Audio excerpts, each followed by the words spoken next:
Hey, good morning. Hey, we are in this series, Slow Church. This is week 3.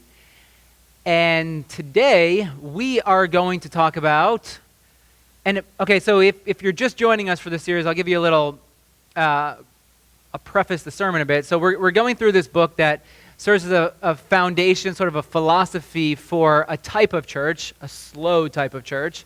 And there's a book that goes along with it. And the book has Vanna Gina over there. It greatly shaped me when I started dreaming and putting Awaken together in some of the early parts of the church. And so it was influential for how Awaken was formed and how we continue to move forward. And as we are in a transition time right now, I thought, well, hey, let's revisit it. So we're going through the book chapter by chapter. So hopefully everyone read chapter 3. I'm not checking notes. Hopefully everyone got a chance to at least skim through chapter 3.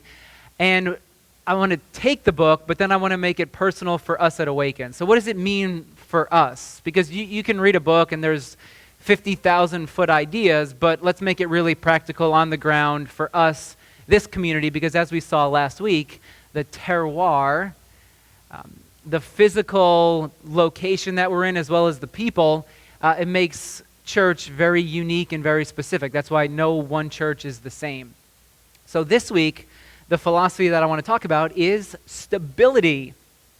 Stability. And to talk about stability, I want to revisit the passage that we looked at last week, because I think this is such an important passage. It's such an interesting passage because it goes against common wisdom, I think. And this is found in Jeremiah chapter 29. And remember, the Israelites, they have been exiled. They've been removed from their home country by the Babylonians. They've been enslaved, captured. And here's the message that Jeremiah the prophet delivers from God to the Israelites. I mean, essentially you would think, hey, if someone came in, let's say Canada came in, invaded us, and they removed us to Canada, and we were forced to, any Canadians? No? We're okay? And we were forced to live in Canada, maybe like Saskatchewan, or pick some random spot in Canada where you definitely wouldn't want to live. And Trudeau and company just locked us down in Canada and said, you're not going back. What would your initial response be? All right, so some of us might be a bit excited. Okay. For the rest of us who don't enjoy milk in a bag, we might be thinking, let's revolt. Let's fight back. You probably wouldn't have a strong liking for Canadians. If you did before, you definitely don't now because they've captured us. Imagine they burned our cities to the ground. Imagine your home was leveled by the Canadians when they came in and forcibly removed you. You would have probably strong disdain against them. And yet here's the message that God delivers to the Israelites. Build houses and settle down. It's like the last thing you want to hear. Plant gardens and eat what the gardens produce. Marry and have sons and daughters, and then find wives for your sons and give your daughters in marriage. So it's not have sons and daughters and you're going to go home. It's rather they're going to now have a family. You're going to become grandparents in Canada or Babylon, wherever you happen to be exiled. And so that they too may have sons. Increase in number there, do not decrease. It's the very opposite of what you would expect. This goes against common wisdom. We can go to the next slide. Basically what God's saying is, be where you are. How often in life do we want to get to the next stage? How often in life do we look at where we are and we think, it's good, but it could be better? Anyone else? You ever find yourself there? This is good, but, or maybe this is terrible. I can't wait to get to whatever is next. The message that God gives to the Israelites, I think it's a message for all of us. It's be where you are. Be present to the life that is currently in front of you. I mean, how often do we just skim through life, barely touching the surface. It's like we're skipping over water, and we're not experiencing the depth of that which is actually in front of us. We can go to the next slide. See, what God's saying is, put down roots. And I love this picture because it shows the extensive root system that this tree and other trees have. You look at a young tree and the roots slowly begin to extend further and further down. Then they begin to increase in width as well. And what you notice here, the roots are all entangled with each other. It's hard to just separate, well, here's a root here, here's one. They're all woven together, and they're actually a part of the soil. So the longer a tree has been planted, the longer a tree has been in the soil, the harder it is to pull up out of the ground, right? Every single spring we get those, I forget what they're like, polynoses, I think, the little helicopters. They float down out of the trees, and then they begin embedding themselves in my flower beds. And all these new trees begin to sprout up. I have to get in there and I have to weed them out. I have to pull them out. Now, they're very easy to pull out. If you've ever pulled a fresh young tree out of the ground, a seedling, it's very easy just to pull all the roots out of it. No more, tree is gone. It's not going to form a really big and high tree. But imagine trying to pull a tree out that's been there for 10 years. What about a tree that's been there for 50 years? What God's telling the Israelites, hey, put down roots where you are. Don't live for the future. Be present in this moment, in this life that you've currently been blessed with. We can go to the next slide. And let's actually flip one more. Okay. Anyone know what kind of a tree this is? It's a sequoia tree. $50 for Joe. He's had his coffee. Now, I don't know if you can see this or not, but can you see the little red speck at the bottom? That's a person. And there's actually, if you see up at the top, there's a red speck up there too. That's another person. That's how big this tree is. I think it's about 20 stories high. Thank you. And he's standing. He's not just sitting, he's standing. Imagine how big this tree is. You know how old? This is called the President's Tree. It's found in California. Anyone have a guess? Anyone want to take a gander about how old this tree might be? Hundreds of years, 250 years. You guys aren't even close. Let's keep going. We're still like barely, we're maybe at like, no, 3,200 years old. This tree's been growing about 3,200 years. President's tree. You can look it up. I think it's 274 feet tall. Go to the next slide. I have a great picture. Look at that. That's the view, just kind of looking up at, imagine that. Imagine just staring. You see the skyscrapers in New York City? It's like one of the skyscrapers. So imagine instead of being surrounded by glass and buildings, you're surrounded by all these sequoias. Okay, here's what this blows my mind. And this is something that was just recently discovered. Let's go to the next slide. National Geographic. Aging giant sequoia trees are growing faster than ever, with some of the oldest and tallest trees producing more wood on average in old age than they did when they were younger. So when arborists, tree specialists, tree people, the tree scientists, when they started looking at these trees, what they expected is that, well, it's the younger trees that are going to grow the most. Is that how it works with us humans, right? Gina was just commenting about how quickly the children here have grown up. It's true. I can attest to that. I got a 4-year-old. I'm like, wait, what? I can barely pick him up anymore. But the thing about trees and what National Geographic and these tree scientists have realized is that the older the trees are, the more wood they're putting on each year. And actually, the way they verified this is they looked at the rings. Because the rings of the tree, the width of each ring, shows exactly how much it grew each year. And what they're finding, contrary to what they had believed before, is that it's the older trees who have the thicker rings. This, my friends, we can go to the next slide, is the wisdom of stability. When you have more roots, when you're planted in a place, the longer you're there, the greater your influence. You know this to be true. You've experienced this before. You go into a new place, maybe you start a new job, move into a neighborhood, you're the new person. But now maybe you've been in a neighborhood for a while. Hard to believe, we've been living in our home, kind of. We've been in our house for 6 years. People have moved in and moved out around the neighborhood since those 6 years. We're not the new people anymore. I go to do some of these denominational events. I used to be the young person, the new person. Now I look around and I'm like, whoa, look at these new kids that are coming in. The truth is, the longer you're planted somewhere, the deeper your roots go, the more embedded you are in all the systems and places that you inhabit throughout the week, the greater your influence can be.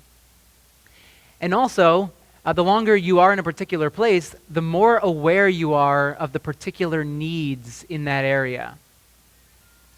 The more aware you are of the needs of your neighbors, the needs of your coworkers. The longer you've been in Westchester, the more your eyes have been open to, okay, here are the particular issues, problems that Westchester faces. They're different than Mobile, Alabama. Very different than in Canada, in different places of Canada. The longer you're in a place, the longer you get to know people and see what's happening, the more aware you are to the different things and what it is that God desires to do in a particular place. You also, hopefully, I know this isn't always the case, but hopefully your heart grows bigger for the area where you live. I know sometimes you're like, oh, I've been here for 7 years, I can't wait to get out. But hopefully, the longer you're in a place, the more you grow to love it and the people that are there. And here's another piece about the wisdom of stability. The longer you know someone, the deeper, more trusting friendships that are formed. I was listening to sports talk radio because that seems to be what I listen to these days. I don't know, I guess I'm getting close to 40, so I guess that's what you do when you hit 40. You listen to talk radio instead of punk rock music. And they were talking about how the two sportscasters were talking about how their relationship has grown. And now they're at a place where they are sharing fries off each other's plate.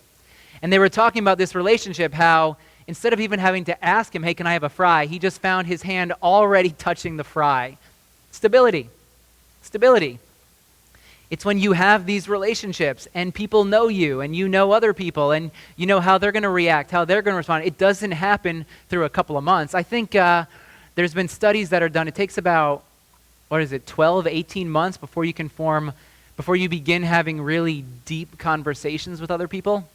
You know this. You've experienced it. You have friends that you've known forever, friends from college, people that if you're going through something, you can call them up because they've known you, they have a history with you. But if you meet a coworker, chances are you're probably not sharing about all the different things, the challenges that you're facing throughout life. You have those friends, those fry friends, that you're sharing fries off the same plate together because the relationship has some history. We can go to the next slide. See, what we exist in a culture of instability. We've talked about FOMO before, the fear of missing out. Ooh, I don't know if I can commit to that because something better might come up along the way. And we're living in this constant state of anxiety. Ooh, should I do this? Should I go here? What if something better comes my way? If I say yes to this, well then, if Sally invites me to that wine party on Saturday night, I'm not going to be able to do it because I've already committed to going to this thing over here. We live in a state of constant anxiety when we're letting our lives be run by FOMO. The fear of missing out, the fear of thinking something better could come along and I'm not going to be there. Social media does not help with this because then you can scroll through your feed and you can see what everyone else is doing while you're sitting on the couch on a Saturday night thinking, oh, I wish I was at that party. Everyone who's anyone is at that party. Meanwhile, I'm here watching iRobot for the 50th time. Couldn't resist that one. And often when we live in a culture of instability, we're constantly chasing the ideal. We all know this phrase, the grass is greener on the other side. And then we get to the other side, ooh, the grass was greener back there. The ideal is an illusion. The ideal is an illusion. But yet we can't stop chasing it. We can't stop thinking, the ideal is right around the corner. If I just get here and do this and can finagle things this way, then life would be perfect. Then you get there and there's always something else that's lacking. We live in a culture of instability. We also live in a culture of lack. And I think we're going to get to that in a couple of weeks when we talk about abundance. And I love the picture that the authors give us in Slow Church. They talk about being tourists in life. You ever feel this way about your own life? You ever feel like you're simply a tourist? And you're just sort of skimming by, watching as life takes place, but you're not deeply engaged with life. This is the very thing that God is trying to save the Israelites from. Don't be a tourist. Plant roots. Be engaged. Build. Marry. Have a family. Increase in number. And that crazy thing we looked at last week, seek the prosperity of the people where you are. Wait, seek the prosperity of my captors? People who seek their prosperity? That's what we are being called to do. As followers of Jesus, we're being called to plant roots and to seek the prosperity and the well-being of this community that we're planted in. Now, let's talk a little bit about Awaken, and we'll talk about us. So, first, we'll talk about Awaken. So a couple of questions to get us there. How do we combat our culture of instability? How do we become people of stability, people with deep roots?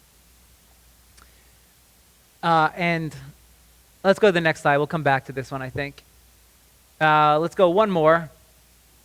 Okay, so let's talk about Awaken a little bit. Just had this conversation this week talking about membership. One of the things that I decided early on about how I wanted to do membership at Awaken is I wanted to renew it on an annual basis. Because oftentimes you get involved in a church and then it just becomes normal. It becomes routine. You go there out of convenience. Well, we've always gone there. We've gone there for the past couple of years. Let's just keep going there. But I said, let's start every single year with all of us collectively, individually thinking together, is Awaken the place that I need to be at for this year? Is Awaken the church that I want to, my family wants to commit to for this upcoming year? It's about being intentional. Oftentimes, decisions that we make in life, they're unintentional. We just make them, again, out of convenience or because we've always done it this way. We've always gone here. But when I think about church, I wanted it to be something intentional that we went to. We said, we are going to commit, we are going to be a part of this family because this is helping me grow spiritually. And if it's not, I hope it is, but if it's not, well then maybe it's time to find another place that helps you grow spiritually, that meets you exactly where you are. So that's why every year I wanted to start off the year for us as a church saying, yes, this is my family.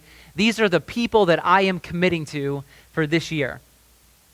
And then I mentioned about Stuff a Shirt. Now, the Coachman Family Center, when we started Awaken, we tried to look for, we were in White Plains when we started, we tried to look for communities, for organizations that we could partner with for the long term. We have been working with the Coachman Family Homeless Shelter now for, I don't even know, 10 years, I think? Probably about 10 years. George was there early on. We started going in and working with the kids there, putting on kids programming.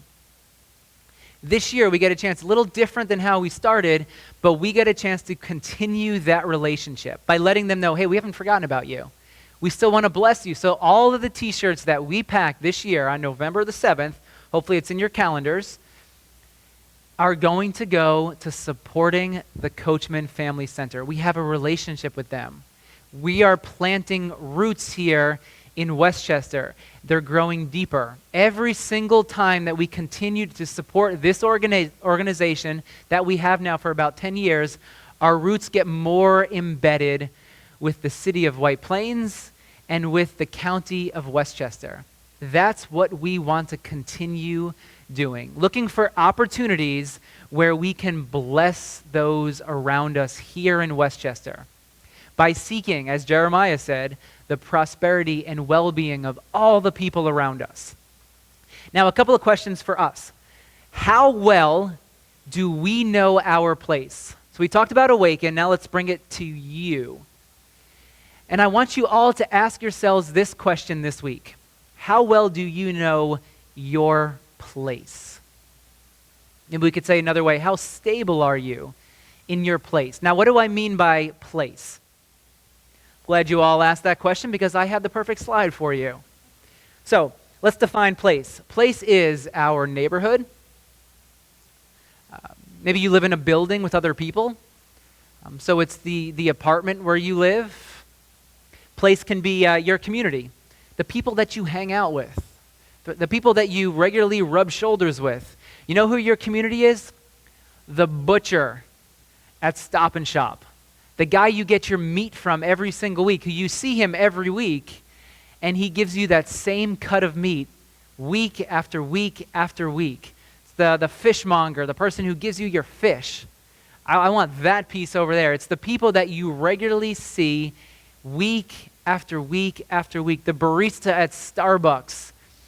And if you have your mobile app, I know it makes it much harder because now you just kind of run in, grab it, and run out. But stop for a moment and say thank you. Don't be so quick, such a rush. Don't be a tourist in Starbucks. Go in, thank you. The people that you see, your community, people you engage with, your workplace, your coworkers, your faith community, Awaken. This is your place. This is where you congregate week after week. So my question for you for this week, a question to reflect on, to think about, is how well do you know your place? And so here's your homework assignment. You knew this was coming, right? Okay, so here's your activity. Take a walk around your neighborhood. No devices, so cell phones away. Turn the ringer off. And ask God to open your eyes to all that's around you. Think we can do this week? And what I want to do, so next Sunday we're going to come in and I'm going to ask how it went. I'm going to ask you all, how did it go? How did it go? So put your phones away, however long it is, just walk around your neighborhood and just, God, open my eyes to the needs that are around me. Maybe you'll run into a neighbor. Maybe you'll have a conversation with them. Maybe that's the only thing you have to do for that particular time. Maybe you only make it to the next house, but your neighbor, they need someone to talk with, and you are that person because you're present and you're available and you're putting roots down. So let's try this week. Then we'll come back and we'll talk about it. We'll see how it went. How's it sound? All right. Now, I did say throughout the series we're going to do some Q&A. So anyone want to talk about stability? Does anything come up in the chapter this week? Any questions that you want to raise? Anything from the sermon? An insight? Anything in particular that jumped out at you? Do we like this idea of stability? And this week, Ted beat me to the punch because we do have a microphone. So we'll turn it on in a minute. But anyone want to say anything about stability? Yeah. So I think one thing, not one thing, there was a couple that I kept writing down that the challenge for us is the location. And I don't mean like where it is, but just the place. Like we're here for 2 hours a week, and then we go, and I don't know that anyone can randomly fall here or go, and that's a challenge that we might have to figure out how do we overcome that. Yep. And still, I don't know, I mean, maybe there's a reason to be here, but Mm-hmm. we talk about community and the church being a community and all that. Right. Yep. No, I mean, that's a extremely valid point. And so when we started Awaken, we were right in the middle of White Plains, and we had that where people could walk by. We were right next to the pancake shop. We could smell the pancakes being made every Sunday morning. It was great, right in the center of downtown. And then we had to leave that building, and maybe you remember, some of you don't, but 7 months, we were hotel to hotel, bouncing all over Westchester. And for those 7 months, I literally canvassed street after street building after building, trying to find a location where we could be in the middle of the community, because that was the vision. That's, what we were really hoping to do for Awaken. And not being able to find anything, we were able to luckily find life so that we could be stable in one location. And now we've been here for like 5 years, I think. But a challenge that you bring up is, yes, we're not in the middle of a city, of a town. And I don't know if any of us even live in Ardsley. And so that's definitely a challenge that I know we've been talking about as a board. And it's learning how to be creative. I mean, there's good things about this building. There's things that don't work great for the building. And so, we're always looking around also to see, hey, is there anything that would allow us to fulfill kind of that vision that we had initially? At this point, we haven't found anything. But yeah, I personally would love to be right in the heart of something. And so I don't know. We'll just keep moving forward. And I think it's something to think about. And we have to work maybe even a little bit harder to be involved in the community, because they talk about the churches that you drive to, and then I forget the like attractional churches, and not that we're an attractional church by any stretch of the imagination, but we are a destination church still. So pros and cons to it, but yeah, valid point. I wish I had an answer for you. I don't have a good answer. Yep.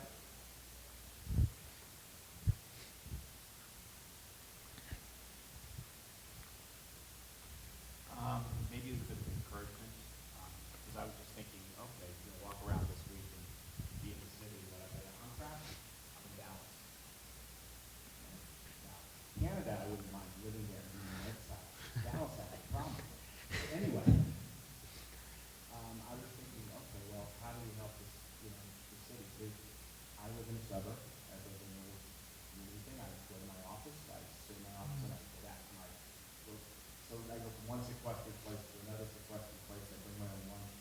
I don't have a lot of interaction, and I think of my friends who come in and come out of this area, like it's been, I think in the last 10 years I've had probably 30 friends who I would create different friendships with, and because of jobs and situations, they've moved from different states to different countries. I don't know if anybody else has experienced part of that. So then I was saying, but what Dave said is, okay, well, open your eyes to what's around you. Well, I go for a walk twice a day. So do I meet people? Sometimes I do, and maybe that's a spot. This place, you go out for a walk, you might get hit. Right off the driveway. I mean, it's challenging. And but I don't think this place is where, it'd be nice to be next to a pantry store or whatever, and I didn't experience that, but it would also, so we don't have that, but maybe it's, okay, well, what can we do by our house, so we're building roofs. I feel one of the challenges that this hits us is there aren't that many roofs. People aren't putting stable relationships in. And it's almost classified. If you've got a certain educational level, you're going to belong to a company, and you probably will be moved around. So I think this has been something that's become the norm.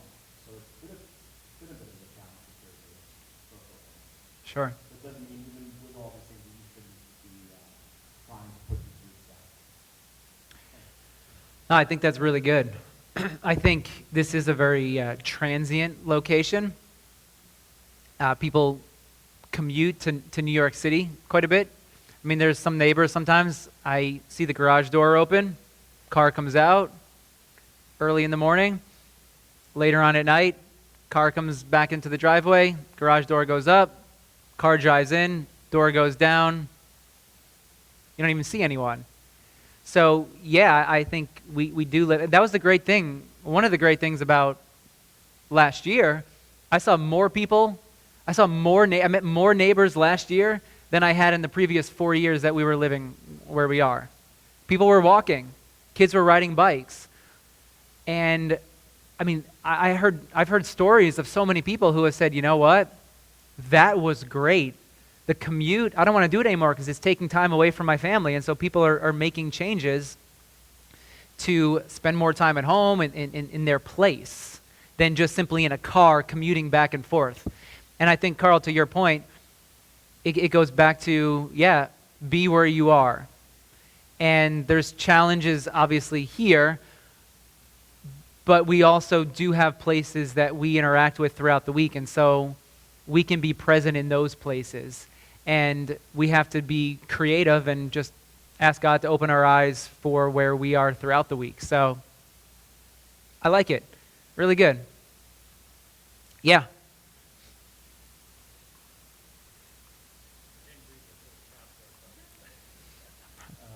Skimming through it, I was thinking about stability. And in the ancient times, I'm not sure, but the old sailing ships, I was scuba diving once with my life in the machine, so it's a big pile of rocks, round, black stone. And we asked, the guide we were with, what are these things? And he said, well, the old sailing ships carry the stones around them for ballast. It was to help keep the ship stable Hmm. for rocky water, turbulent water. So I was thinking, we all need stability. We need these rocks. So we have to pick which rocks are important to us. And that'd be, one rock is the Awaken for me. I keep that rock with me. But yeah, your neighborhood, your school, wherever you are, that's your ballast. That's what's keeping you stable. I like that. And you know what the beauty about that one is? It's not overwhelming, or it shouldn't be overwhelming, because I think oftentimes we think, you can even hear my place, and now you're trying to balance so many different things, but you figure out what are the important rocks, what's your ballast. And we can't have too much, otherwise it's going to sink the ship.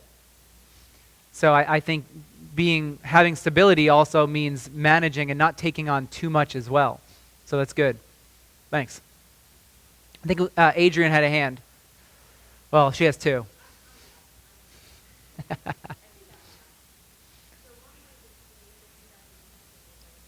Actually, could you use the mic just for everyone a little bit over there? Sorry. And for recording. The mask muffles it. So one point that you mentioned about the intention, which I think is different than like where I come from in Rye and smaller towns, is that you get kind of stuck in, well, this is the church in our community, so this is go. And we may not be feeling as fulfilled as when we come here. And I think because we come from several different areas, we all intend to come here for a purpose. Yeah. So I think it has a lot more richness here, where we make the effort to come here. Sure. We're traveling, 20 minutes and half an hour, instead of rolling in bed and going to a church down the street for 5 minutes. Yep. And I also found the same point that Luna did with, we're here, and how do we reach out to the community? Mm-hmm. Versus being in a small town, in Rye, where we come from, everybody belongs there. So the community is there. So how do we reach out to, the Ardsley people and bring them in? Mm-hmm. Yep. Yeah. What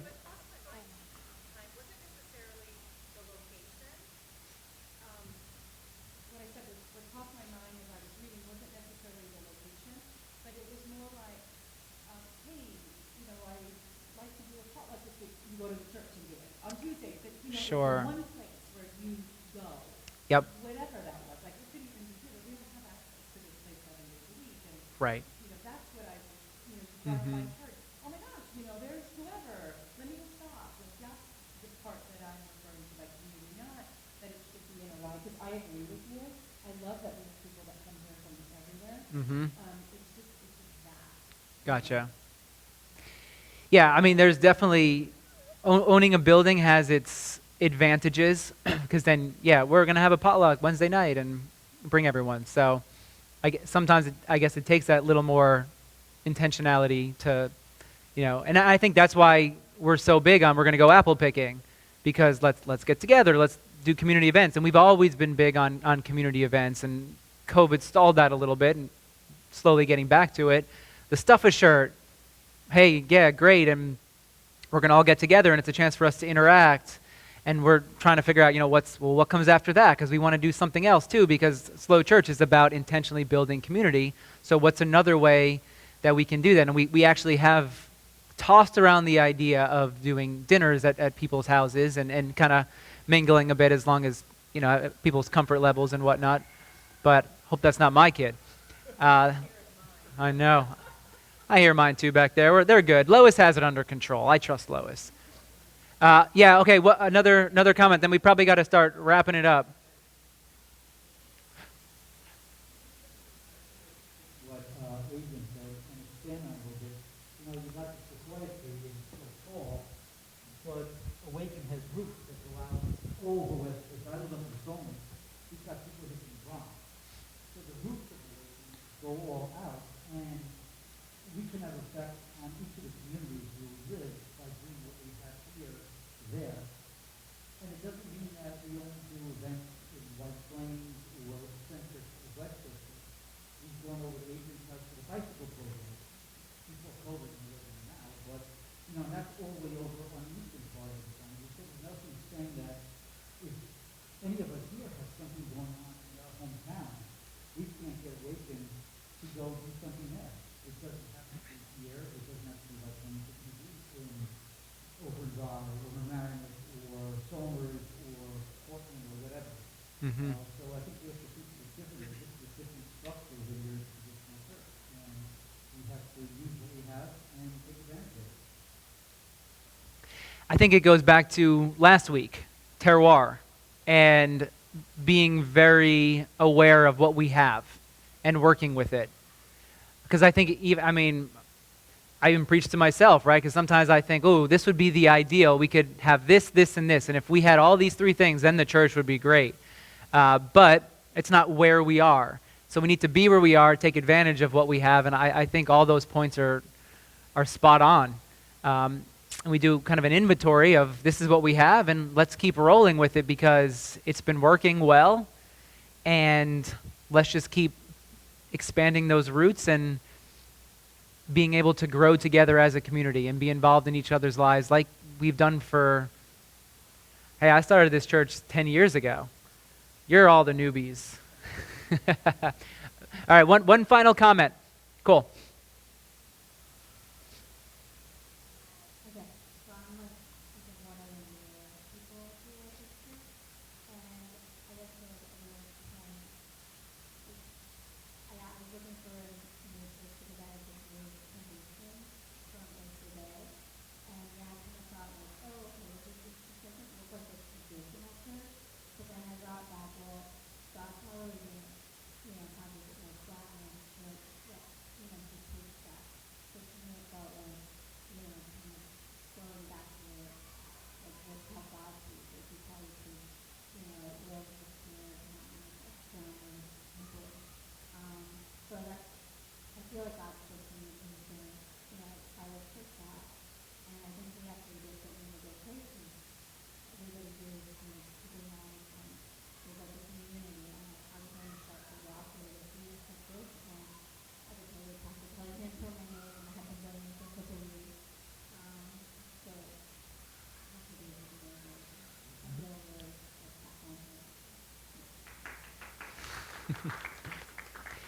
Well, we're glad you're here. We are. Glad you found us.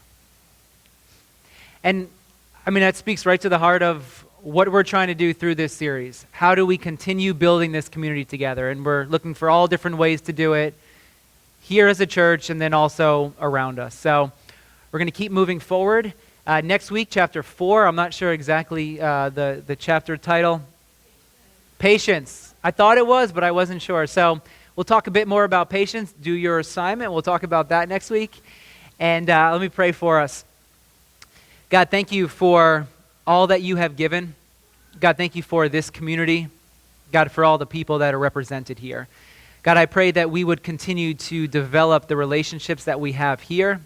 I pray that they would be trusting relationships. God, where together we can grow in our journey of following Jesus. So may we encourage each other on that journey.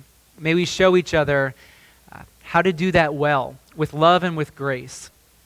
And I pray for Awaken that we would be able to continue to have an impact here in Westchester, that we would be able to share your love, God, your mercy with those around us. So I pray for these next upcoming events, the apple picking and the stuff a shirt. God, I just pray that they would be times of community building and also tangibly showing your love to those around us. We pray all this in the name of Jesus. Amen.